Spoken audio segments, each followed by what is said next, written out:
I'm Connie. Hello, I'm Matt. And we are here to talk about Hazbin Hotel Season 2, streaming on Amazon now, not sponsored. We have been enjoying the new season so much. We were just absolutely crazy about the first season, and we were really looking forward to Season 2. And I have to say that I think our expectations have been really blown out of the water right out the gate. Yeah, 100%. And a lot of that has been the music and the animation, and we're really excited to talk about both of those things. Exactly that, yes.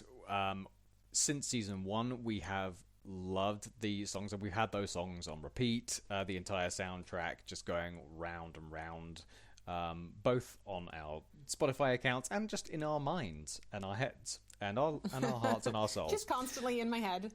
So we have been hotly anticipating new songs to come out to add to the Hazbin canon, and now they're here. We're very excited to talk about them because we feel like everything in the show has stepped up a notch, the songwriting and the animation, and we are just super keen to talk about the musical storytelling that is achieved by the composers, Sam Haft and Andrew Underberg, and the incredible animation team who work together on the show, as well as the incredible performances of the voice actors. We're going to try and focus on the music mostly for now.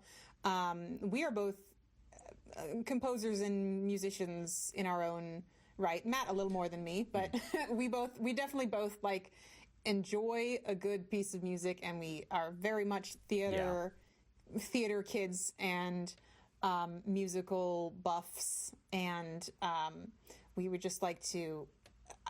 I feel like this show has gotten a lot of commentary and a lot of people discussing like the characters and the environment and the animation and stuff like that, and all those things are definitely worth talking about, but I have not seen very much about the actual music and the stylings and specifically like the vocal performances side of things, and I think that we want to just give it a little more attention and talk about... I mean, this is all stuff that we talk about in our private time. Like, we have these conversations off the air constantly, and we just decided to start recording it because we have so much to say. So many thoughts. There's so much to appreciate about Season 1 and also Season 2. But we're going to start with Season 2 because it's on right now, and we're obsessed with it, and we can't wait for next week's episodes to finish up the season. So yes, exactly. Yeah, for context, we are right in the valley between episodes 5 and 6, which aired last Wednesday, and the final episodes of season 2, 7 and 8, which are due to come out next Wednesday. So to fill that gap, we thought we'd just start talking about our favorite things about the songs from each episode of season 2, starting with season 2, episode 1.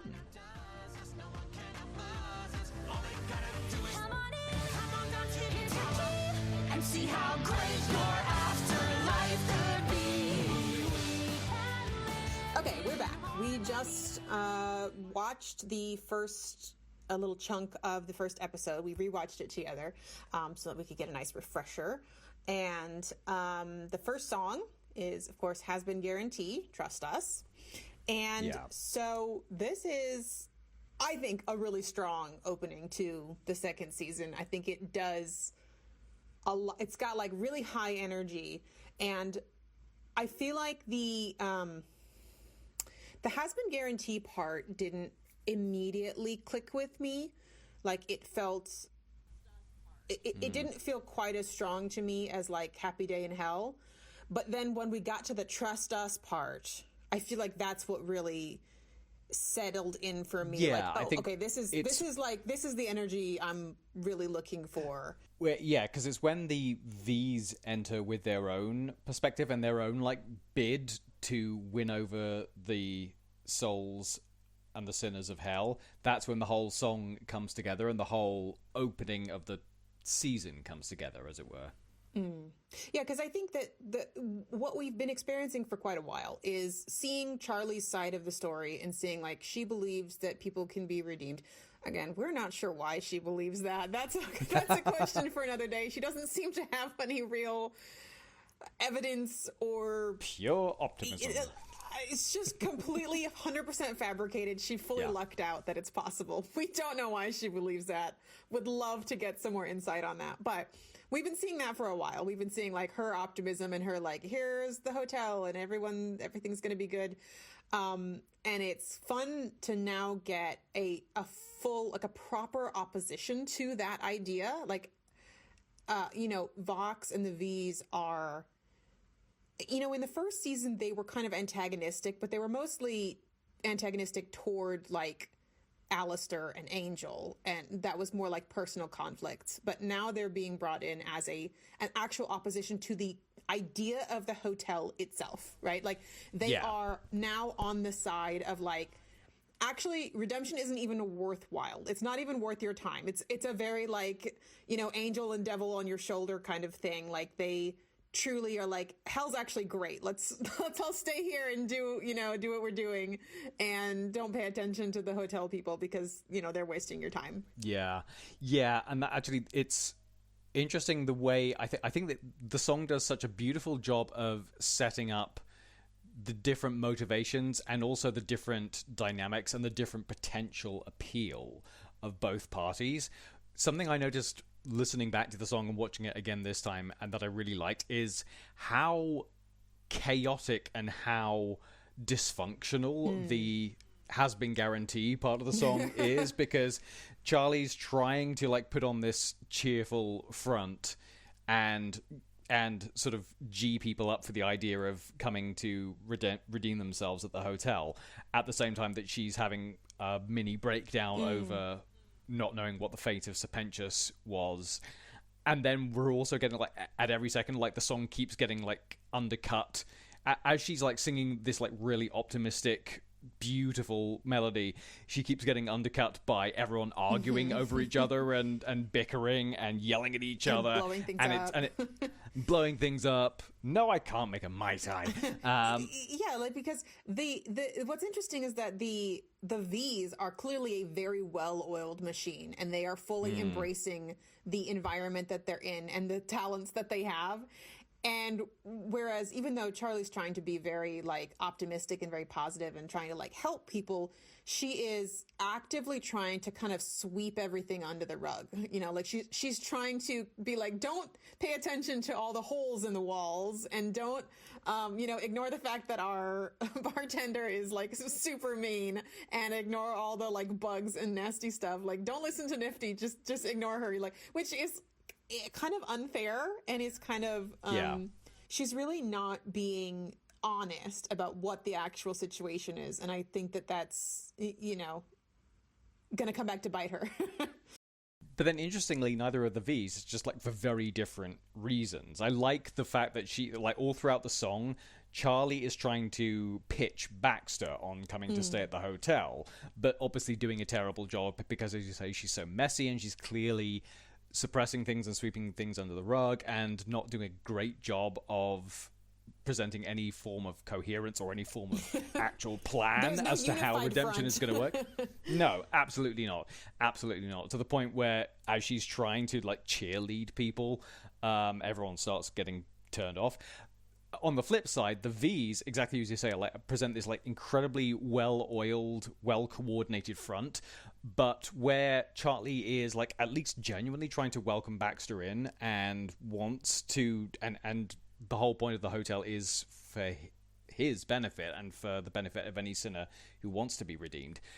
The V's are just like running this well-oiled machine which chews people up and spits people out, and I like the way we get that parallel of Charlie trying to win Baxter over, just like on pure chutzpah alone and failing, whereas the V's completely sucker in that girl who left the hotel to walk down the street and then just use her and abuse her and lose her.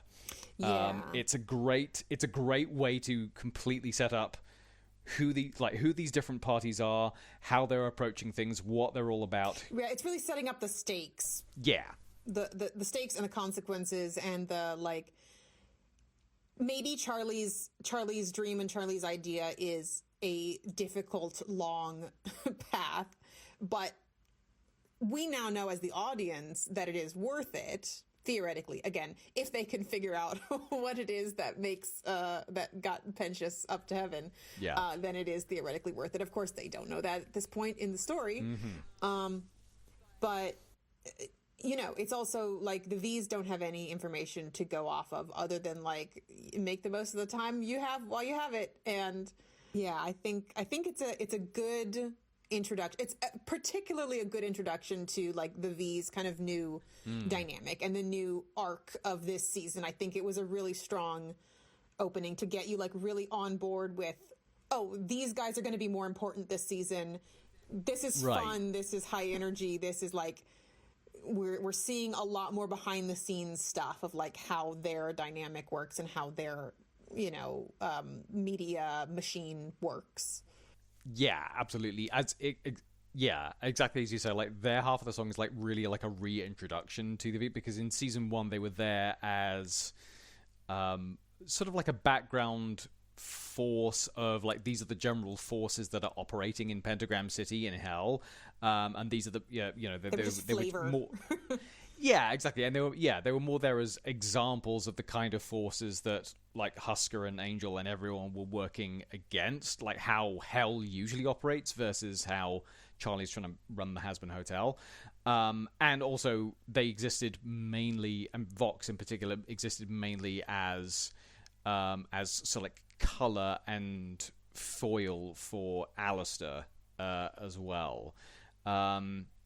So they were kind of, and Val was really like, he was centered around his relationship with Angel, and and there to be like the villain of Angel's story. Whereas, as you said, like this time around, we're reintroducing them to like, this is how they operate. This is what Vox, this is Vox Tech's whole deal. This is their whole game within the power dynamics of Pentagram City and how they maintain their hold. And interestingly, so both the songs in this episode are really about reintroducing and recontextualizing the V's. This one just the Trust Us segment here, just about how they operate generally. And the next song, when we get to it, we'll talk more about this, but the next song is all about their specific ulterior motive and their bigger scheme plan. Specifically Vox's, I suppose. Yes. Because he seems to be the more of the mastermind. Val, and this is interesting because I hated Val in season 1. Oh yeah. And I you were supposed to. And I truly thought like, I am never going to enjoy seeing this guy on screen. And at the beginning of this season, I started noticing they had made him like way dumber.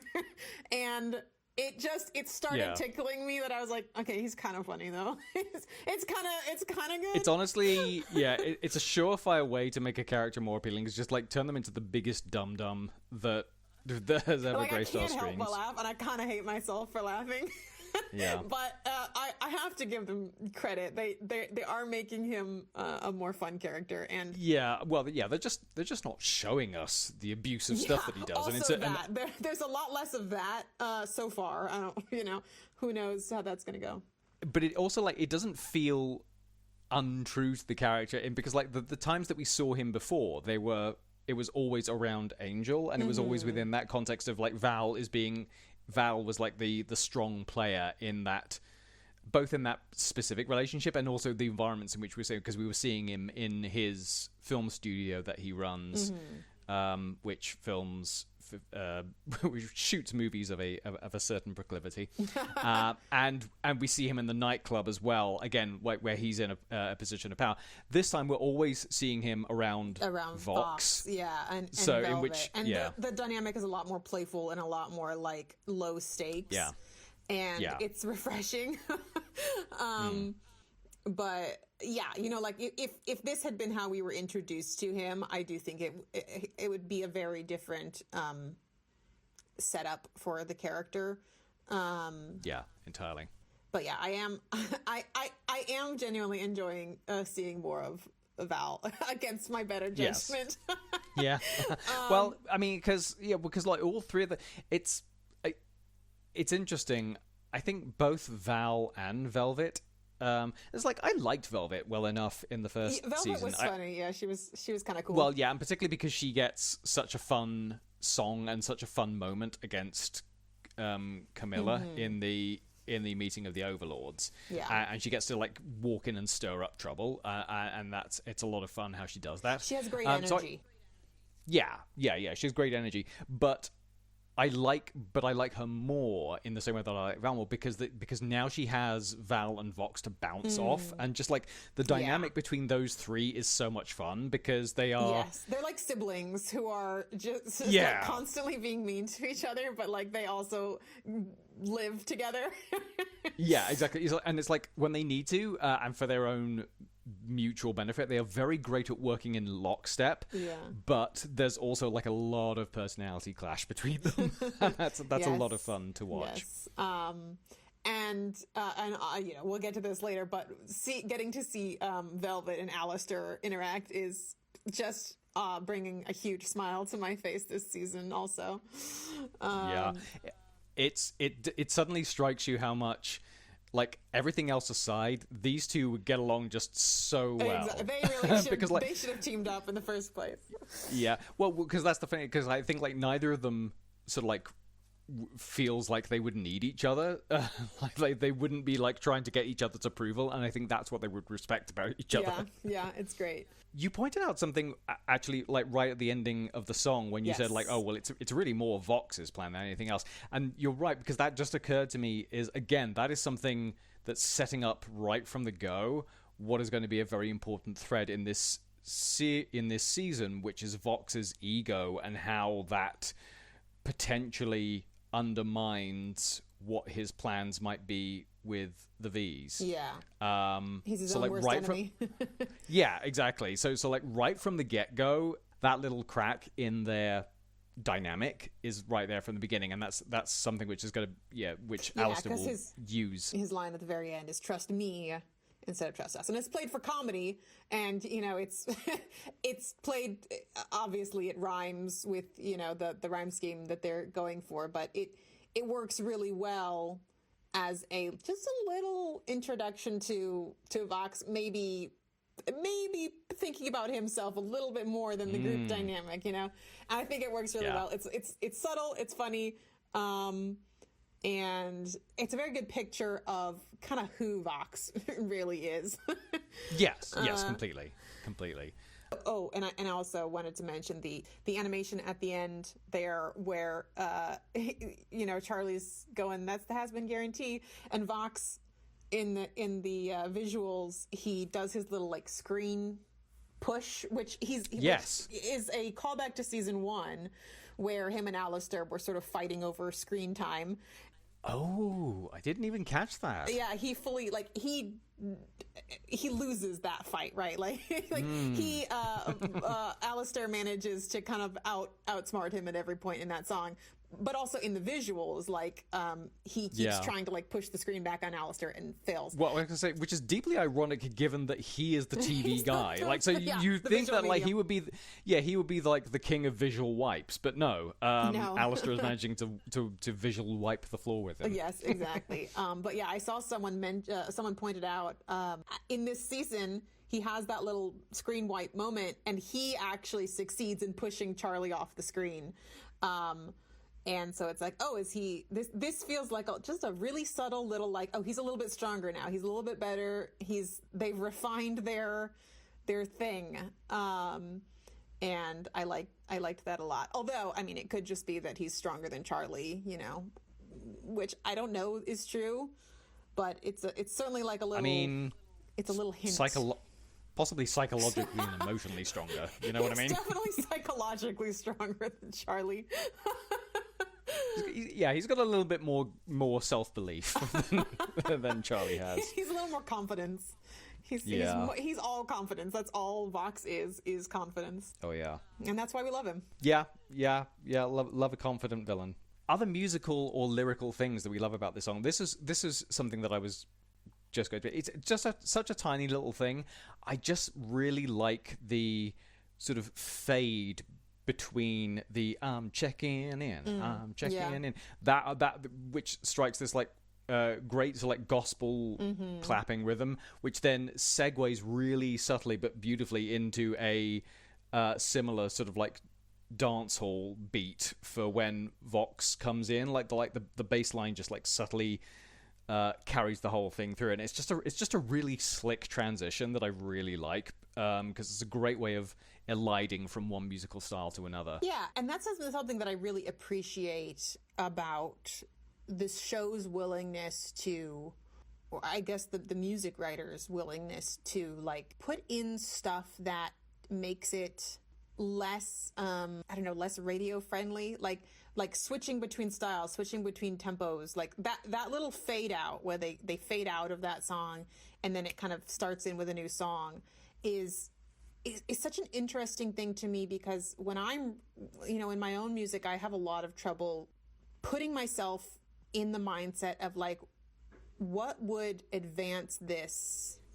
I have a tendency to want to just kind of like, oh, here's the melody and let's keep repeating it, and this show has a lot of music that really pushes into not staying in one place for too long and not staying with the same tempo or the same melody or the same style genre of music. There's a song in one of the later episodes that just switches styles like every 10 seconds, and it's great, and it's so fun and it's so well done, and I really appreciate that as someone who works with music and writes music. Like, that's something that I really admire, because I feel like it's a challenging place to get myself into, a challenging headspace to be in, to be like, I can just change it.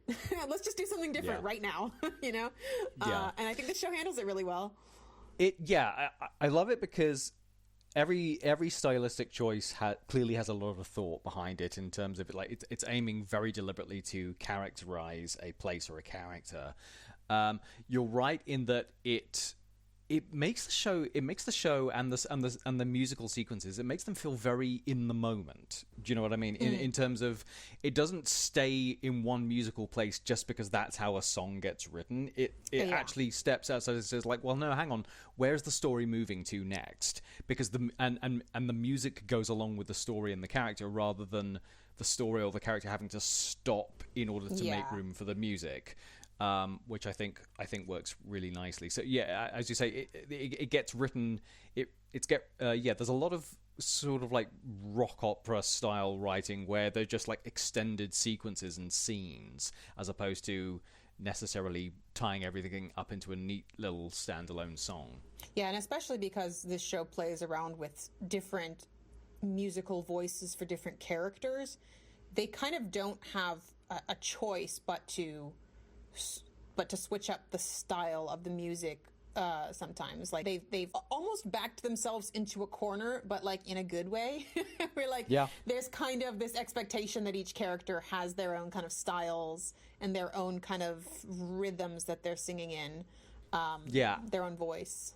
It means that Sam Haft and Andrew Underberg, they're coming up with a lot of really interesting solutions to musical problems in that way, because it means they're having to think a bit more outside the box and come up with some like find ways of making those disparate styles work together, and drawing everything together. It reminds me a lot of the score for In the Heights in that way. There are particular sequences in The Heights where the musical sequence goes on for quite some time, and there are just like lots of different musical styles which are brought in together, which Lin-Manuel Miranda does in The Heights specifically to create that sense of this very disparate and colorful and vibrant community in which many generations of people are living together, and many different energies of people are living together. And it works. So it has such a wonderful energy to it. It has that same kind of like, it has this kind of in the Heights, it deliberately tries to sort of like emulate the way in which, like, if you were walking down the street in Washington Heights, you could hear all these different kinds of music playing, and so they all come together to form the soundscape of that community. Or if you were like switching the channels on a radio, you could like switch from one song to another, and it tries to have that same sort of vibe. And I really like how a lot of the songs in Hazbin Hotel manage to capture that energy as well. Yeah, it just keeps you guessing a little bit, you know? It keeps you on your toes, and I love that. I think it's great. Yeah. I also feel like the music writing is keeping up with the pace of the animation. Yes. Because the animation is also like very dynamic and very very fluid and very sort of like fast paced. Yeah. Overall, so this song is 10 stars. Yeah, 10 stars. Yeah. 10 out of 5. 10 out of 5. 10 out of 5 would listen again. Do you have any like other particular sort of like musical or lyrical moments that you love from this song, or that you want to talk about? Oh, my favorite part of this is Charlie's little, because redemption is possible. I really, really hope. I really, really that hope. Little section there, I find great. Again, it's like a little moment where it kind of breaks out of it's like a little, a bridge where it breaks out of the rest of the song, and it just does so much in like the 10 seconds that she's singing. I really enjoy the voice acting in particular. I mean, her voice is beautiful. Her voice is so crisp and clear, and it shocks me. Every time she sings, I'm just like, wow, it's just so crisp. She also adds a lot of like character to it, and there's a lot of that like goofy weirdness in her voice that she adds in for Charlie's, Charlie-ness, but at the same time, it's also just like pitch perfect. Oh yeah, this beautiful sort of like bell-like tone with the pitch voice. Perfect kind of, exactly, like the pitch perfect kind of like Jodie Benson kind of like classic Disney princess tone. Yeah, she really hits those high notes too. But yeah, that's definitely my favorite part. I mean, and in conjunction with the animation, I think that little chunk is it's a great musical piece. She sings it great. She puts a lot of like acting into the singing, and also the visuals that go along with it. I had forgotten, but when we watched it, I was cracking up because the visuals are really fun, and her facial expressions are just very over the top, and I really appreciate that. I think my favorite musical part in this is both the pre-chorus and the chorus to the V's part. That sort of like, ooh, oh yeah, I do really like that. Want you. Yeah, that's a really great little sequence. And then the trust us, la la la, trust us, la la la. That's very creepy and sort of like vaguely sort of like Danny Elfman-esque, and I really like it. Yeah, the rhythm of that section really gets me. All you gotta do is trust us. It's like, ooh, I like that a lot. And that's something we'll probably talk about a lot more as we talk through more of the songs. There are very particular rhythmic things that they do as composers, which are taken very much from contemporary pop music, which you don't hear a lot of in a lot of musical theatre, which really sort of turn things up like an extra notch, and that's a good example of one of them. Yeah, and this song does again, there's another kind of technique, I guess, in music writing that it's something that I strive for. It's something that I find difficult to do, but I really appreciate when I hear it. This song is a really good example of it. There's lines where, like, even though it's the same, A, B structure or whatever, line A will have just a slightly different rhythm or a slightly different scan than the other, matching line. And I think they do it pretty well. I like when... I don't know how to put it. When the words feel important to the rhythm, rather than just the A-B structure, and we're finding words that fit this structure perfectly, allowing the structure of the rhythm of the line to change slightly in order to fit the words that you want to put in there. And maybe I'm not making any sense, but it is something that I notice in music, and I really like. I know exactly what you mean. It's more like, as opposed to feeling like the thoughts in the lyric have been chosen primarily so that they fit squarely on the music, it's more allowing the thought of the lyric to lead the rhythm of the music. Particularly, it happens in the V's section here. And one of the lines that keeps sticking in my head, this is probably the line that got me, like I said, I hadn't fully, like, accepted the song yet, but the line that kept sticking in my head that made me want to listen to it again was, let's start with a killer fit, let's get filler in those lips. I don't know why, but that particularly, like, it's just a tiny bit of like flex in the rhythm of the line, and it's like I just like that. I like when there is some flexibility, but it still sounds great. It doesn't sound like they put too many lyrics in because they needed to get this idea across or something. It feels like it's intentional, Yeah. In this game, no one outdoes us, no one can outbuzz us, and it's like, that little riff, it scratches an itch very satisfyingly for me. Particularly because, well, as you know, like, I'm also like a sucker for a well done perfect rhyme, and there's a couple in here, like, so, like, no one outdoes us, no one can outbuzz us. I really like that. I also appreciate just making up words and phrases. Like, that's that's something that I'm 100%. Not brave enough to do, and I really like it when it happens. Yeah, exactly. Yeah, it's tricky to do and pull off, but outbuzz, it's just like very perfect, and it's so it's very Velvet particularly, but it's kind of like perfect. I really like it. Likewise, and it's a bit cheekier, but I like when Vox has his lines, because I sense a drop of star potential. With a little boost, that drip could turn torrential. It's a little cheeky, but because it's like, but I buy that he would say that, though, because he likes playing with words and he likes being a smooth talker to turn people around. So he's being charming and he's being, cutesy. He's kind of got this, like, schmoozy attitude, and I think it does well. And then, of course, when they, like, come back in and everyone's singing both choruses at once, I think it goes really great. I like that. Yeah.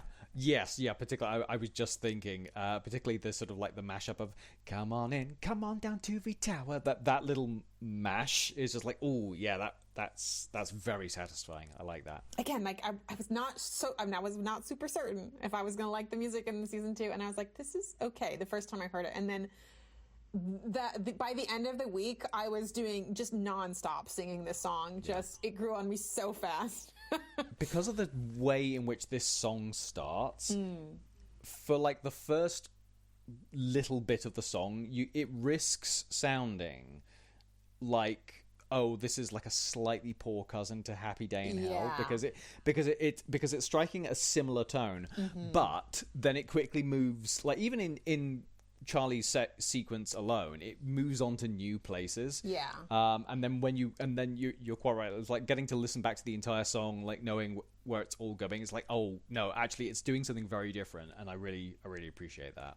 It's like, oh no, wait, this is specifically this so that we can contrast it with the Vox and the V's, and it feels really good as a whole. Up to the promised land, 100 billion souls await our every command. We're the biggest fish in hell. How about we upgrade the bowl? It's time for growth. Let's roll a boat.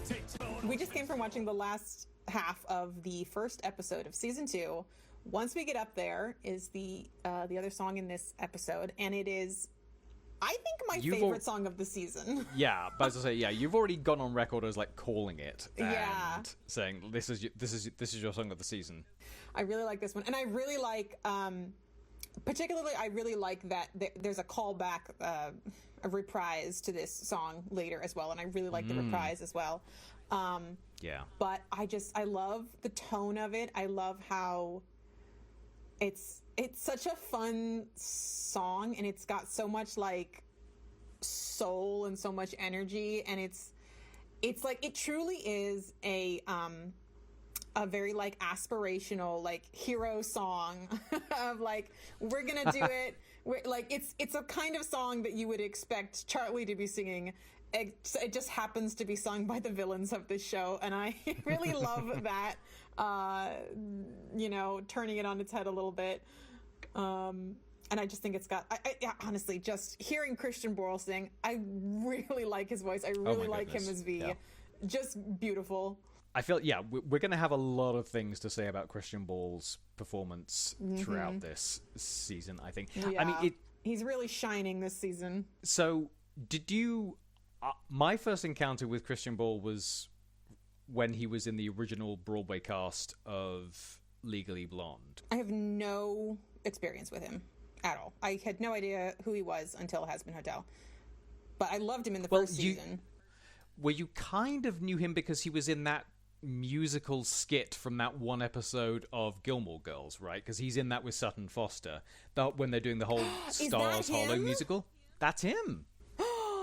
I didn't even realize that. Oh my gosh. Yeah. He looks so different. I didn't, it never would have clicked for me. Oh my, yes. Yeah. Okay, so he was in that. Okay, I did love him in that. Are we going to have to rewatch Gilmore Girls? Rewatch that with the knowledge that's actually Vox. That'll be the next chapter of this podcast. We just go track down everything Christian Borle's been in. I'm 100% up for that. So my introduction, as I said, so your introduction was Gilmore Girls, even though you didn't know it, but you know it now. My introduction was the original cast recording of Legally Blonde, which I loved him in also. So, and I've heard him in various different things. This is the first time though that I suppose partly because of the nature of the character and the nature of the show. This is such an extreme character, and and you can tell that so. He's eating the whole place. Killing it. Yeah, and I think that goes for a lot of the cast in the show, who some of them come from a voice actor background, some of them come from a musical theatre background, or do both. But you can tell how much they relish being able to play characters with such extremes and such, getting to do things which they don't get to do in other acting roles.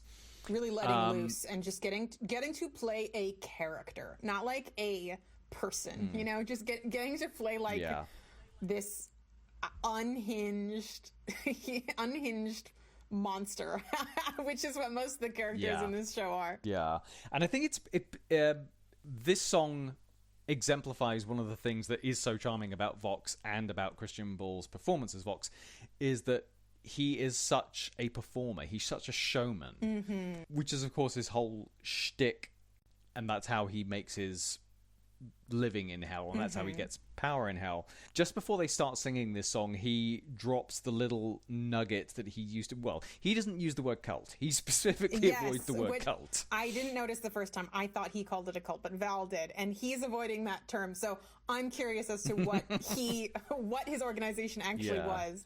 He says, I prefer to think of it as a movement. Yes. Yeah. But that's the thing that's so great about Vox. And I mean, Vox is absolutely one of my favorite characters in the whole show, because I think his character design is just fabulous. I think everything about him is just really well done. He's really he's just a really solid character design. Christian Borle as his voice is absolutely just perfect. I mean, the energy and the singing talent, everything's great. But also he's the kind of villain that you love to hate. He really strikes a good balance of he's so charismatic. He genuinely is very charming half the time, and then the other half the time he is horrible and you hate him and he just sucks so much. But it's fun to have a character who is fun to hate, and I mean, he's very much fully a bad guy. There is no part of me that's he's just misunderstood. No, he's terrible. He's absolutely terrible. He's a monster, but he's a very charming monster, and that's fun to watch. That's a fun character to see on screen. Yeah, and we'll get into this as we go through the different episodes and the different songs. We've had very much a roller coaster in terms of I mean, you and I, we've had very much a roller coaster this season of gaining sympathy for him and very quickly losing it again, which has been fun. I think is kind of the whole arc of the season is just like figuring out whether we should feel bad for Vox or not. Yeah. I don't know that I necessarily feel bad for him as a whole, but I do think that he has, like, there's definitely parts of his character that I think maybe they're going somewhere with this. Maybe he is a character who is redeemable, There are certainly other characters in the show that I don't feel that way about. I do not want Vox to die. That's my main thing. Yeah. If Vox dies, I'll be so sad. Like, kind of any other character we could lose, and it would be like, oh, that's sad. But I just enjoy seeing him on screen so much. I really need him to make it to the end. Yeah. So it'll depend as to whether we've watched the final 2 episodes by the time we record the next episode of this. Yes. Whether you'll be inconsolable. Yeah, really. Yeah, that's a good point. We'll find out on Wednesday. Yeah. No, you know what though? I don't think I think Vox is going to be fine, at least for a while, because I'm pretty sure that he's working on like season 4. So we think. And somehow we have like hardly mentioned Alistair. I don't think we even mentioned his little line in the first song, which is great. It's just he has a bunch of little snarky lines in the first episode. He's not seen very much at the beginning of the season, which it sucks. When we first started watching, I was like, oh, they're going to give us hardly any Alistair. And it's crazy that we've talked so little about him because we're both absolutely obsessed with Alistair. Alistair is another like, he's not even like, I love to hate him. I just love him. I just love him. He's just great because he's just so clear about how much he hates everything and hates everyone. Yeah. And again, as you said, like, he's just so charming. Yeah. So charming with it. He's charming, but he's also mean. And I don't know how it works, but it does. He's kind of a negging all the time. Yeah, and he was like a very huge reason of why we really got hooked on the first season. So yeah, it was a little sort of frustrating for us to not get a huge amount of him in the first few episodes of this season. Thankfully, we did get more eventually, but oh yes, I will say, and I was watching Amir Talai's like live video, whatever he was doing on Instagram one day, and someone had asked, like, is Alistair going to get a solo? And he was like, well, yeah, because of the way that musicals work, and there's not always like justification for a solo. But this season, pretty much everyone has gotten a solo except Alistair at this point. He's been in some songs, and and not to diminish how amazing those songs were, because I do love them, and I do love his dynamic with other people. But it's kind of like we're getting to the point where it's like we can't keep justifying Alistair not getting his own song at this point. Well, Husk had his own song. I mean, come on. Yeah. Angel had a song. Husk had a song. Vaggie had a song. Vox has had like 3 songs. Yeah. So many songs. I mean, but I think that will work to their advantage, because I think the whole point of Alistair's arc this season is he's very much in a depowered kind of underdog position. Yeah. And I think, and he is, and we'll get more into that when we watch and review the episode that is more focused around him. But I'm really loving that, because it means that he's coming from a place of desperation, and he's having to be a lot sneakier and a lot more clever. And so I think it's a correct choice to hold back him having a full song to himself until later in the series, later in the season, because I feel like whatever he's planning, if he manages to pull it off at the end of the season, I think that's going to be like a big moment for him to take center stage. Yeah, because I think that there's kind of 2 reasons that someone has a solo in a musical context. One reason is sort of like an internal monologue sort of thing, and because Alistair is a very mysterious character at this point still, and we kind of don't know what's going on, we can't really have an internal monologue section. We had a little bit at the very end of season 1, which gave us some hints about like who he was and what he was doing. But they can't do that too much without sort of breaking the trust of the audience. Like, you can't have him singing a song to himself and not being honest with himself about what his intentions are. So it would have to be a song where he's like fully talking about all of his, you know, his feelings and his plans and everything. But they obviously don't want to do that yet, just for story reasons. The other reason that you can have, you know, a solo moment would be, which is what Vox is doing, which is like kind of, you know, telling his plans to people, giving his like villain speech kind of thing. And I certainly hope that at some point we get Alistair's villain speech, his little villain monologue. I don't know that I believe that that's going to happen this season. I'm holding out hope for a little more from him, so that we kind of get a little more of an idea of where his character is going. But I'm kind of resigned at this point. Like, we might just get little bits, like little snippets and little pieces of other people's song for a while. I'm okay with that. But onto the song that's actually onto the in song this that we're episode. supposed to actually be talking about. All right. So well, looping back to what we were discussing about Vox being a cult leader. I'm going to call him a cult leader. He wouldn't. He's in charge of a movement, Matt. So so immediately, I love the choice to make it a gospel number because it works. It feels like it works on so many levels. Obviously, because they're singing about ascending to heaven and wanting to take it over, so it's a riff on them taking over gospel music and making it their own, which I love. Again, it also plays into Vox's position, having previously been a sort of like quasi-religious leader as well. We saw, even in season 1, when in the song Stayed Gone, when they had that whole like montage of him doing all of his different programs, like one of the ones that we keep seeing is him like in his full so, like bishop regalia, doing his televangelist kind of routine. So that's always been like a current within the way that he works. It's always been part of his shtick that he has this televangelist vibe. So I would fully believe that it is a part of his character history that he used to perform songs to on stage to his followers as well, in that sort of like gospel style. And then you pointed out that it's also like a nice parallel between him and Alistair, that they both play piano, but have very different styles. So lots of reasons why the gospel music style is a really excellent choice for this song. Plus the fact that it's just a great tune. A good song. It's a good tune. And even though it is, you know, we've talked about like character voices and song styles, and this is obviously quite a bit different from anything else that Vox has ever sung, including in this season.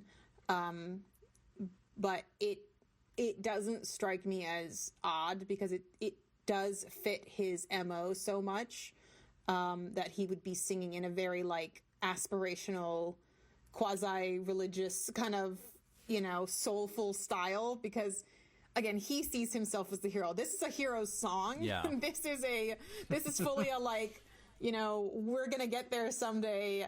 He just happens to be kind of evil. But I really like that. And of course, there's like parts of this song that he goes a little bit off the deep end, and that kind of, you know, starts. Actually, I really like that, in that like gospel music is often this sort of joyful hymn to the highest power in the universe, and on this occasion, he's singing a joyful hymn to himself. Yeah, he's literally singing about how great he's gonna be someday. Yeah, exactly. It's gonna be awesome when I am God. Yeah, it's the hymn of Vox. But yeah, like obviously he has this little part that, you know, once we're gods, I can't wait to say to everyone who doubted me, your doubting days are done. You know, he can't help himself but get a little intense. Which again is, and that's another sort of beautiful aspect of his character, is his pettiness and that streak of insecurity in him. Is like he just has this like very vengeful streak, which we see a lot, particularly with Alistair. But this is another angle to it where he's out to really rub it in the face of people who thought that he couldn't be a leader or a god. Vox is a very pitiable character. I think it's very clear that he's got self-esteem issues. He feels like he's got to prove some things. Alistair may have contributed to some of that, as we'll see later. But he's certainly evil, but he's also pitiable. And there's some beautiful, brilliant lyrics in the first part of the song. I love the imagery that he comes up with. Like, I really like this image. We're the biggest fish in hell. How about we upgrade the bowl? There's something about that which I just really tickles me because it's unusual enough that it sort of catches the attention. And some great rhymes. It's time for growth. Let's rule them both. Take two. Also, I really like the little intro. The little piano ding ding ding ding. It's not what heaven is. It's what it could be.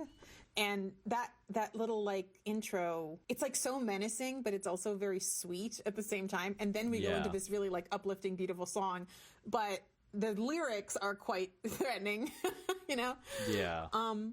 And I really love the little part in each verse that's once we get up there and snag that angelic throne. I like the melody, and I also just really like how Christian hits it.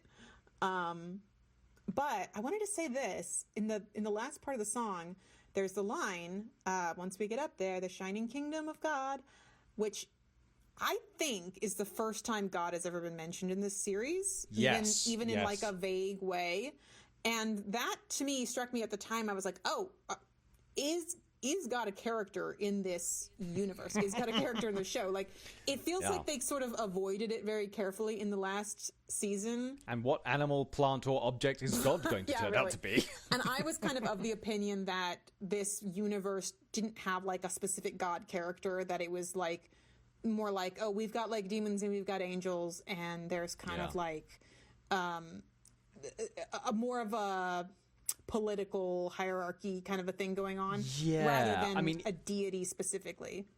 In season 1, the episode set in heaven hinted at some kind of divine will, because they were talking about none of the angels in heaven understood or knew precisely what guaranteed getting a soul into heaven, but they understood it to be some sort of divine will. But it felt more of a vague concept, like a magical power that just sort of happened in the background. Yeah, exactly. Yeah, they certainly didn't attribute it to an individual or an entity. In fact, they, as you say, they kind of went out of their way to not do that, to not mention any kind of... Whereas this is, as you say, this is the first time God has actually been name-dropped specifically. Yeah, and it feels like in this line, it feels like maybe it's just the Shining Kingdom of God was just a great line and they just wanted to use it. But as we see later, the speaker for God shows up, and they specifically reference her as this intermediary. And I saw something from Vivian where she was talking about the speaker for God character and God as a concept in the show. And I believe what she said was that I hope this isn't spoilers. I mean, she said it publicly, so but she said that God as a character would not show up in the show. Whatever, and I don't know what that means as far as them being an actual entity controlling things, but I believe she said that there would not be visual representation. Yeah, which kind of makes sense, because I think apart from the sort of complete and utter hornet's nest that you'd be stepping into if you tried to depict God in this universe. This whole show is just true. It's just it's ripe for conversation. Let's just say. Yes, it is. It is the theological equivalent of strapping hornet's nests to your boots while you go stomping through larger hornet's nests on top of an upturned apple cart. Which I think is why I thought that they were going to sort of avoid the concept as a whole. But the speaker showing up, or the mouthpiece. What do they call her? Mouthpiece of God. The speaker of God. Her showing up made me think, oh, this is they're leaning further into a sort of traditional theology than I expected.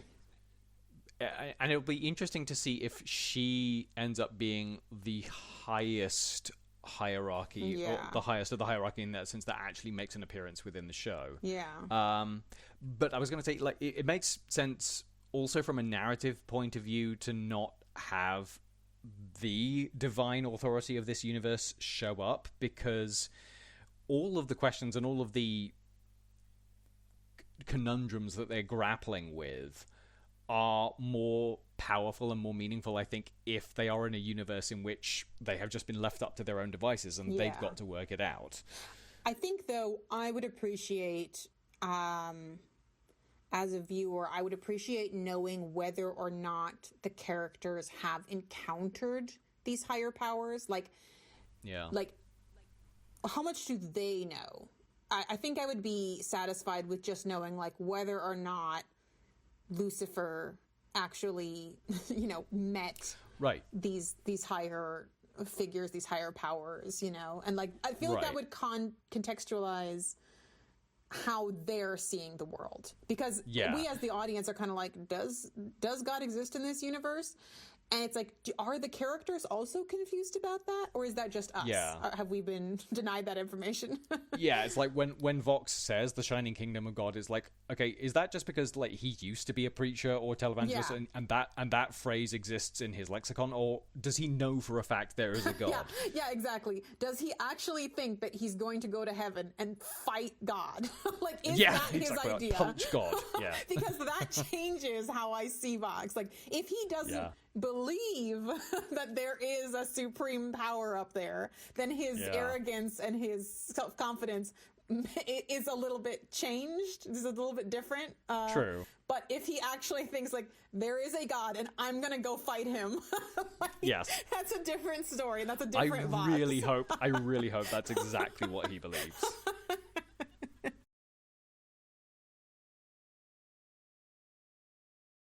Okay, so we just took a brief pause there, and while I looked up the wiki, the Hazbin Hilliverse wiki of Sam Haft and Andrew Underberg, and found out just like a crazy amount of information.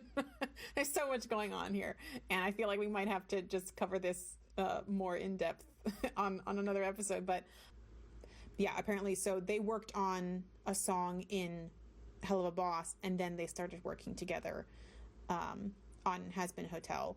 We have to go through these pages at some point and just like go through some of their other work and stuff, because it looks like there's a lot going on there. But just wanted to mention I would love that, because I don't really know anything about their work. I think I follow Sam Haft on Spotify or Instagram or something, but I actually didn't know that there was like another half of this songwriting team. Other things I was thinking about the song, the middle section is a lot of fun as well when it goes into a very different vibe. Particularly like the couple of lines or the little section which always like again scratches an itch for me is the sudden lightheartedness and the sudden sweetness of that dumb princess showers away. Yeah, it's suddenly very sweet and very cute. And I don't know why they chose to go that way at that moment, but it makes me very happy. I think, I mean, maybe it's because they're partly teasing Charlie a little bit in that moment, but also they're just so happy. Yeah. It is funny to see them just like genuinely being just excited. Like they're excited about something evil, but they are genuinely like having a good time. And it's just fun to see. Yeah, exactly. Which is actually, I think it's sort of my preference for writing villain song, because I mean, well, there are times when you want to write like a straight up like more you want to write a darker villain song because that's the villain that you have. But it's a lot more fun in some ways, particularly a show like this or a story like this, to have villains who, when they're explaining their evil plans, the music isn't evil. Yeah. Because exactly as you say, because they don't see their plans as evil in that sense. They're loving it. They're having a great time. They're having a great time. Well, and that was what was so great about Adam in season 1 is that his whole deal was like, yeah, he's the absolute worst. No question about it. Yeah. But he's having a great time. He's really having a good time. He doesn't see anything he's doing as a problem, so he's just very carefree, freewheeling, and like he doesn't see the problem with anything he's doing, and so he can just have fun with it. Which is something that I don't like about Lute, actually, which is my and that's something we can get into later when we cover her song, but Lute as a character is not having fun. Lute isn't like, I see myself as a good person and I'm just going to do what I want. Lute feels like she also thinks she's evil. She just is okay with that. I wouldn't have put it like that. I don't think she thinks of herself as evil. I think she thinks of herself as She thinks of herself as justified. Well, yeah. She thinks she's definitely very, very righteous about it, and I think that's in a way that's kind of it's very much the point of her character, but it's also kind of worse because, as you say, because righteousness is not fun. Well, I mean to say her energy is not like Adam was just doing it because he was having a good time. Adam didn't see any problem because he didn't have any real opinion about what he was doing. He was literally just out to enjoy himself. Whereas Lute has very specifically animosity and, vengeance-minded, and her goal seems to be to make other people miserable, right? Yeah. Yeah. Whereas even Vox's goal isn't necessarily to make other people miserable. It's just to make himself happy. It's just like a... Well, he clearly has a very a subsect of people who he very much intends to make miserable. True, but but it's not like his whole deal. Whereas Lute's whole thing is that she just wants to hurt other people. So, what I really appreciate was to the point where even Adam was like, "Whoa, chill out." Whoa, dude, way too much. Way too much. You're taking it way too seriously. Yeah. It's just a bit of fun. Yeah, exactly. Adam always saw it as just this is just what I'm doing today. This is my Tuesday. Yeah. Whereas for Lute, it's her whole existence. Which, to be fair, according to my understanding of what the Exorcist angel army is, I do think that it is literally their whole existence, because I think that they were literally created for that purpose, but yeah. So I guess I understand, but Lute, chill out. we don't need so much of that. She does have a pretty sick song, though. I'll give her that. Oh yeah, which we'll get to. The other thing I'll say, there's not a huge amount of opportunity for her to show off in this song. I do just generally love Lily Cooper's performance as Velvet as well. I like the tone of her voice and the that she gives the character. For an American, she does an amazing British accent. Yeah. I never would have guessed. I will say, Valentino, I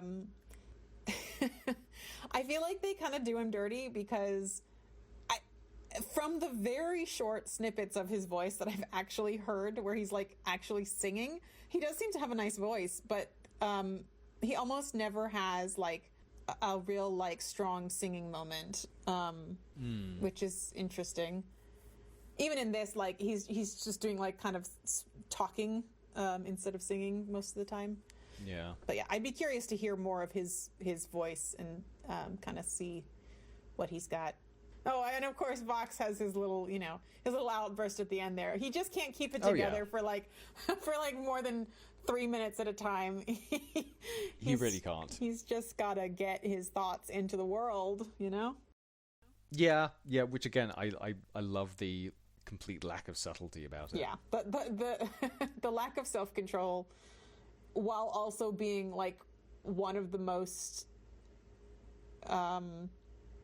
plotting characters in the show, is kind of a funny dynamic. It's like, how does he manage to keep it together in front of other people?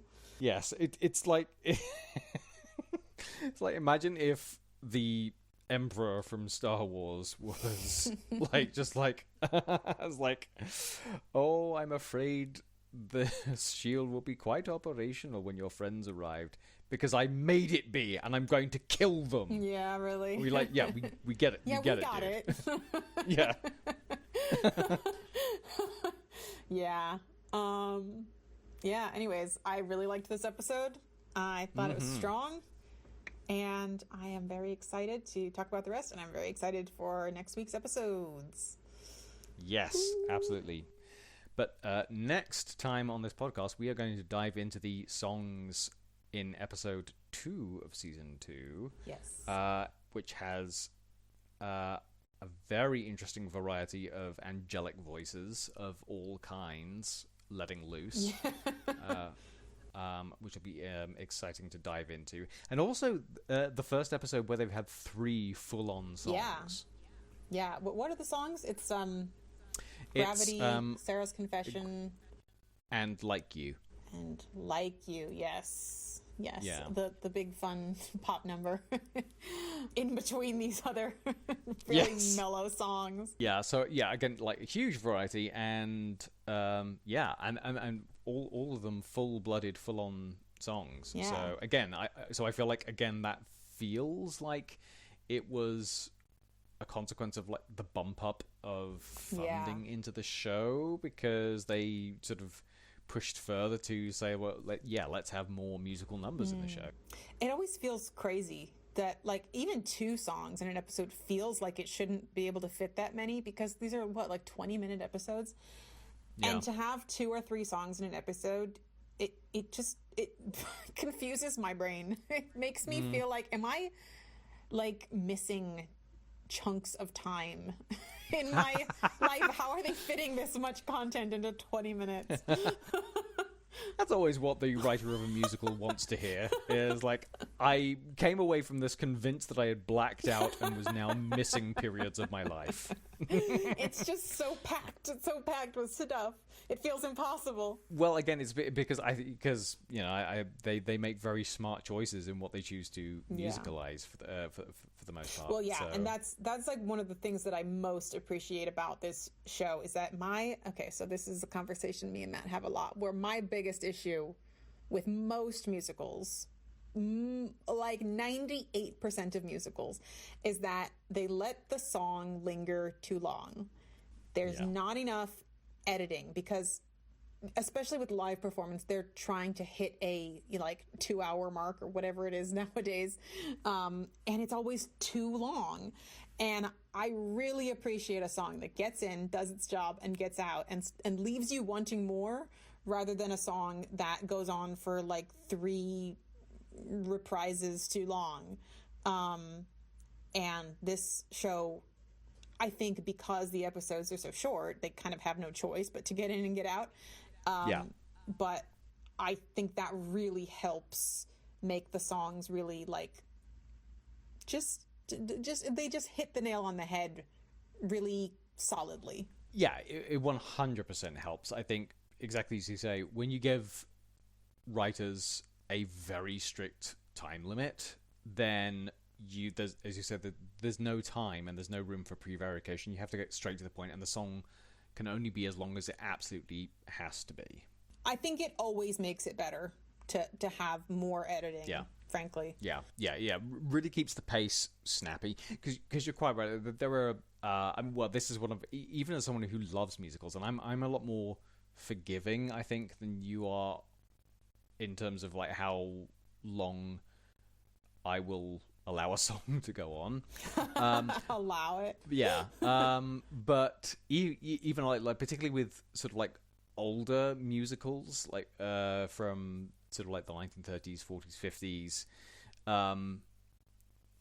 I've always struggled with them because there are plenty of songs in that which I think just like go on and on and on, and I struggle to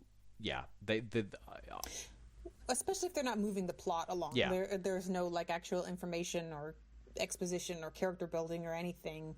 I get very impatient with a song that just kind of is a song, which there are a couple in this season so far that are kind of just a song, and we'll talk about those when we get to them. Still good songs, but they're not doing the heavy lifting that the songs at the beginning of the season are, and I'm interested to talk about those when we get there. I wonder if this is also a sign of changing tastes and changing attention spans as the decades have rolled on, because I think progressively progressive generations I think are less and less patient with stories that move at a slower pace, honestly. Well, I think though, I mean, if we're talking about shows from like the 1940s or whatever, the point of like the idea was you go and you spend an amount of time like listening to music and seeing people dance, and it wasn't as much about the story. And then, you know, they'd release a record with the album on it, and like out of context, I have a lot more patience for songs that go on too long, you know? Like I'll listen to a song that is longer, but I don't necessarily want to watch a song that is longer, because when I'm watching, I'm looking for story. I'm looking for plot development. I'm looking for character interactions.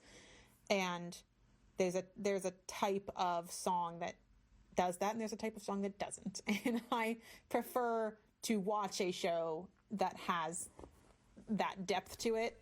Yeah. I don't want to just wait while a character sings a song. I've never been a huge fan of like big solo songs, you know.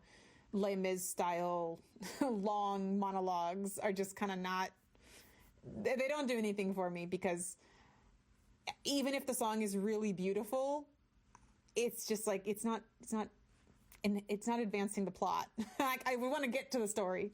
Yeah, exactly. Yeah, there's a fine line between savoring an emotional moment and letting it land versus sort of stagnating in that moment and just kind of like bringing things to a stop. And yeah, as you say, like beyond a certain point, it feels like, well, you're just kind of saying the same thing over and again. Yeah. Well, I think that's all for this episode. Yep, I think so. I think we will happily wrap it up there, and we will look forward to reconvening when we're going to be looking at what they sing in heaven once they find out that snake people can get in. Snake people, just one. Just the one. Maybe he's the only snake in heaven, just like there's only one snake in Zootopia. Yeah. It's a crossover. You heard it here, folks. Heaven and Zootopia, equally animal racist. We gotta watch that movie and see what's going on there. Is it out yet? Okay. I don't even know. Okay. I don't know. I think we're gonna on that bombshell. We're gonna say goodbye. We're gonna say goodbye. Bye. Bye.